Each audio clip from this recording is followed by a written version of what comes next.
Hello everybody and welcome to the fourth game of our 12-win Warriors series. Let's get on with it, shall we? Oops, a little bit of music in the background. There we go. So for our fourth game we will be playing against a Warlock.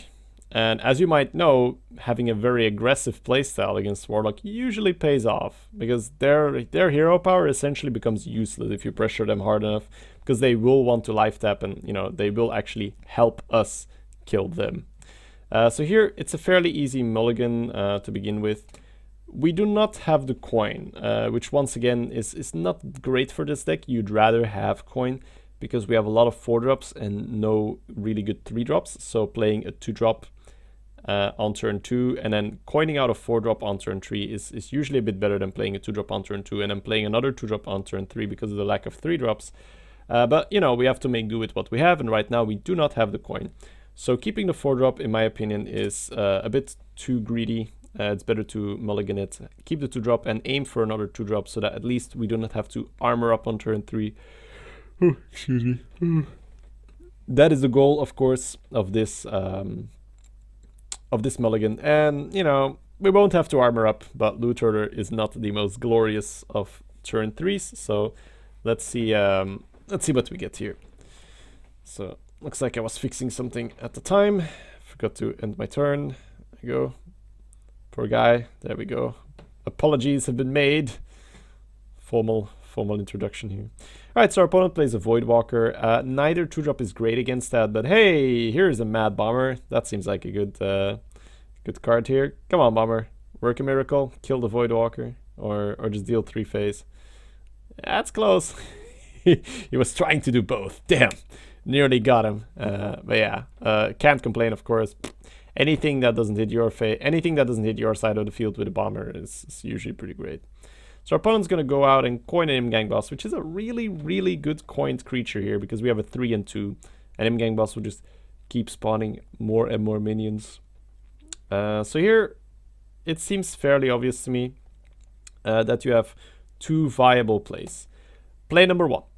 We play the River Croc, we kill his Voidwalker, and we pass. Play number 2. We kill his Voidwalker, and then we play Heroic Strike, and we one-shot his Imgang Boss.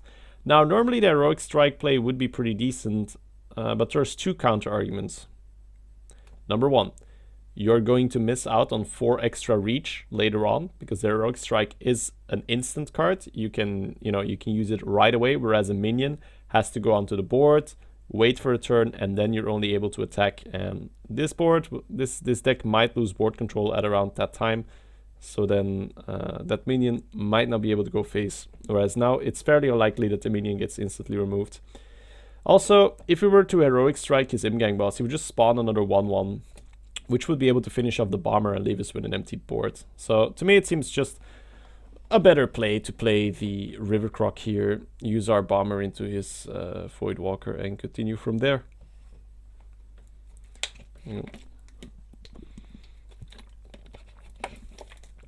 Alrighty. Yeah, it's of course easier for me to watch it in the analysis if I'm actually doing it on the spot. I've had some time to watch these clips and make sure that if at some point I would have done a different move afterwards, I would also tell you guys that maybe I made a mistake during the run. Sorry guys, I appear to be a bit yawny. Okay, here I think it's a really good board for our Axeflinger. Axeflinger, there's nothing that can one-shot him. There's a lot of damage available. You might say, alright, Shady, then we kill the 1/1 and we play the Axeflinger, right? I don't really know. I'd rather have 2 phase damage against a Warlock. You might say, hey, but now he just one-shots your Crocodile. And I'm saying, that's not 100% true. He really wants to kill the Axeflinger. He doesn't want to let that keep killing minions. So I think it'd be better for him to just kill the Axeflinger in 2 goes. So here I'm essentially saying, I don't think you'll want to kill this Croc with your Spider Tank. So it's a bit of a calling his bluff, and looks like we're correct. He uses the Spider Tank into the Axeflinger, and then there's a Shadow Flame, which I'm a little bit surprised of. That seems like an overreaction, but maybe he didn't have anything to play. Axeflinger here dealt 4 damage though, so I want to point that out. for the drafting portion, we were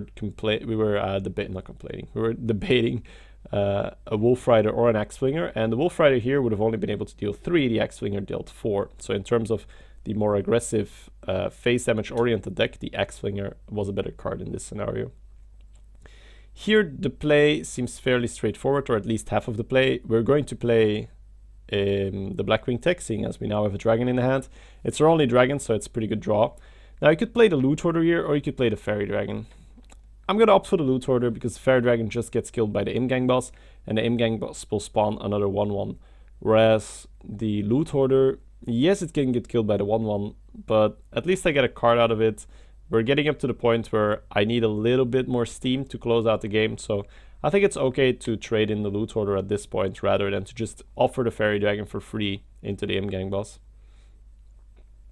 Because all you're doing is removing 1 extra power of the board. No, you're not even removing... No, that's true. It's true, yeah. You're removing 1 extra power. Okay, so let's pause here. Remember when I said that it's really important when you're playing Warrior to look ahead, calculate a few turns, and see how much reach you actually have available? Because this hand is stacked with damage. Let's give it a count, shall we? If we use the Arcanine Reaper on this turn, we've got 8 damage. 8 damage this turn. Assuming that the Blackwing Tech does not survive next turn, which is very likely because of the Strangothorn Tiger, you've got another 5 from your Arcanine Reaper, another 4 from your Heroic, and another 4 from your Arcane Golem. So that's 8 plus another 5, that's 13. 13 plus 8, that's 21 damage. We are 1 off 2-turn lethal, which is kind of a thing with Warrior. You need to think ahead, same with Hunter. Think about 2-turn lethal. Don't calculate just lethal, calculate 2-turn lethal, because you do want to close the game out as fast as you can. So if you have fought for a certain board position that allows you to calculate for 2-turn lethal, try for it. My reasoning here is that 1 of 2-turn lethal is still fairly good. He might life tap, because we're not going to deal the bulk of our damage this turn. The bulk of our damage is coming out next turn with another extra 8. Next turn we add 8 extra damage with the weapon. Here we're only adding 3 extra damage with the weapon. So he's not gonna be too startled, right? It's like it's like when you are hunting, you don't want to just run at the deer and go like, roar! No, you want to sneak up on it, be a little bit, be a little bit cheeky, make sure that you don't startle it too much. So the deer in this scenario is the Warlock, and we don't want to startle him too much, so we're gonna throw out the bulk of our damage in the turn we're actually trying to kill him and use just a little bit. Right now we're just nibbling. Right now we're just saying, oh, I'm also roping, it makes him give the idea that I actually don't have a great move available, right? He has the idea now that, oh man, he had to Arcanine my face. Like, he can still think that we just didn't have a great play available, right? Because who wants to Arcanine Reaper a 2-in-1? So he might just think like, guy doesn't have too many good cards available. I don't think he's thinking about 2-turn lethal here. I mean, he might. If he's a good player, he's going to consider every scenario. So he's going to use a Hungry Dragon here. I don't really agree with it. I don't think he's in a position to give us a minion.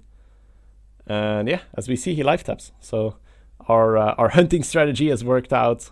We didn't startle him, and right now we can just finish him up with a rather ridiculous combo, right? I mean, it's not normal for a deck to be this bursty, but hey, if you can build it, why not? It's a lot of fun, and there we go. Closed out the game. Turn 7 lethal. Yup. All right. GG, well played, guys. All right, I'll catch you all for game number 5. This was a pretty fun match, but as we said, against a Warlock, you're bound to have fairly quick games. It's gonna go either, oh crap, I lost board control really early because he played a bunch of Flame Imps and, Gimgang boss and just really good early game efficient minions, or he had to life tap once or twice and I just killed him because he didn't develop his board enough and damaged himself. So luckily this was scenario number 2. All right, guys, I will see you all tomorrow.